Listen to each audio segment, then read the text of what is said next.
La llibertat religiosa és un dret fonamental reconegut per diversos documents internacionals, com l'article 18 de la Declaració Universal dels Drets Humans. L'article estableix que totes les persones tenen el dret a manifestar les seves creences religioses o a no tenir-ne. A Espanya, aquest dret es recull a la Constitució, especialment als articles 14 i 16, que garanteixen la llibertat religiosa i el principi de no discriminació. Les persones poden escollir canviar i manifestar les seves creences religioses, sense por de ser discriminades. Però com afecta això a l'àmbit laboral? La llibertat religiosa també inclou el dret a no manifestar les pròpies creences.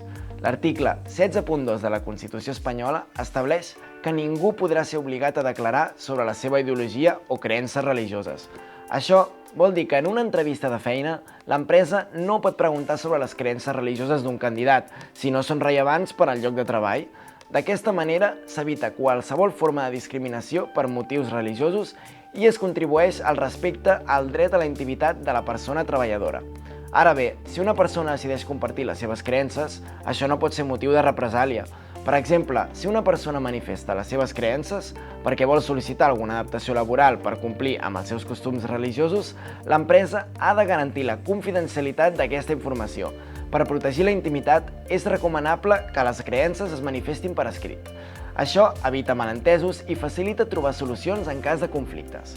El fet de demanar dades personals sobre creences religioses no relacionades amb la feina pot ser objecte de sanció.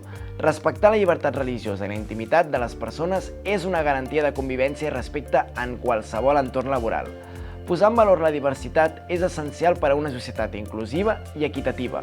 Tots tenim dret a expressar les nostres creences o a no tenir-ne, sense que això afecti les nostres oportunitats laborals.